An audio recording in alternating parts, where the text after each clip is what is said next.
Martin Ødegaard set to miss 9 games and return after the November international break with an MCL injury. Obviously, we did react to that on the channel when we said there's an MCL injury. We looked at the potential time frames and we established it could be something around, well, what we've got. Now, the 9 games later means that he could still well be available for Tottenham at home, Bayern at home, and Chelsea away. We'll go into this in more detail. Apologies, it's taken me a little while to get this video out. We had a video to go out on the Goonerverse, and I just thought I'd let that sit a little bit before I brought you this kind of reaction to news that, like I said, we've covered on the channel before, but you know, when you have it confirmed that he's out for a pretty significant period of time, luckily it's a run of games that's a little bit more ideal for us. In terms of his absence, and the squad's in a better shape than ever to deal with the Martin Ødegaard injury. But it's just a shame for him because the previous shoulder injuries were, what, 1 week? Then the next was maybe 2-3 weeks. Now we're talking basically a month, maybe 5-6 weeks altogether from when he got the injury to the time he's out. Yeah, maybe that's about 4, 5, 6 weeks. So let's go through it. I mean, it was Sami Mokbel who came with the news. He says, Arsenal captain Martin Ødegaard not expected to return to action until after the November international break due to MCL injury, set to miss a minimum of 9 key games for club and country. Let's go through those games. Arsenal return to action this Saturday at 5:30 UK time away to Fulham. We then got Atletico Madrid at home in the Champions League on Tuesday the 21st of October, followed by Crystal Palace at home, followed by Brighton at home in the Carabao Cup, Burnley away, Slavia Prague away in the Champions League, Sunderland away, and then the November international break comes in. When he returns, or is supposedly going to be ready to return to action, we have Tottenham at home, Bayern at home, Chelsea away, Brentford at home, Villa away. That is quite the run of games. Of course, Brentford at home, the more favourable one in there, but not exactly a fixture that we have found particularly easy over the years. I think we even drew with them last season at the Emirates. But of course, Tottenham, Bayern and Chelsea all in a row, with Villa making it 4 pretty daunting ties in 5 games. Yeah, 4 difficult ties in 5 games. I mean, that's going to be something we hope to have him back for, and obviously we hope that the injury problems don't pile on in the time that he's out.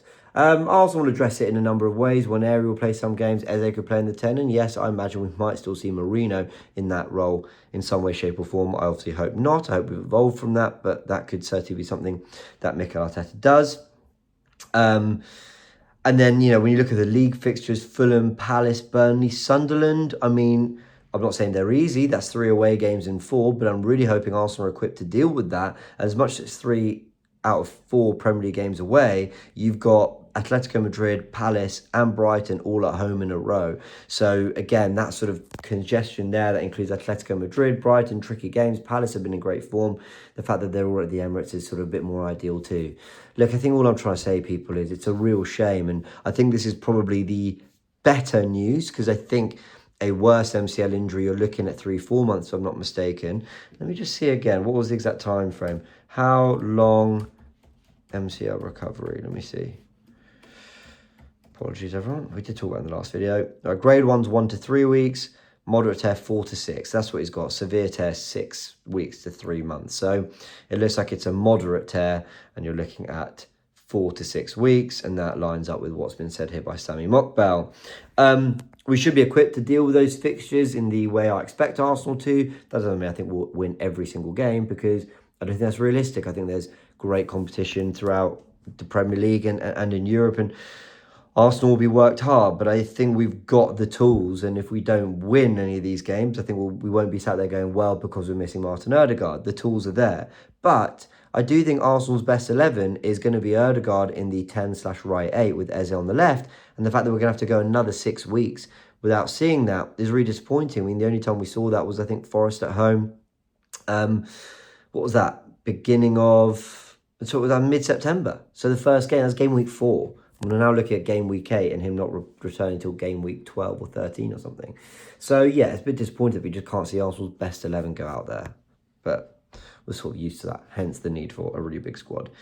And then, like I said, he returns for Tottenham at home, Bayern at home, Chelsea away, we hope.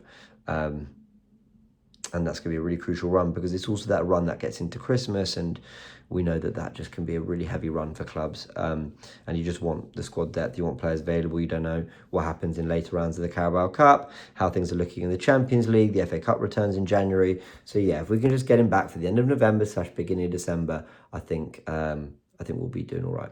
All right, everyone, this is a quick one because I've sort of talked about everything I need to talk about in the last video where I talked about the MCL injury for Ødegaard. So yeah, let me know your thoughts in the comment section below.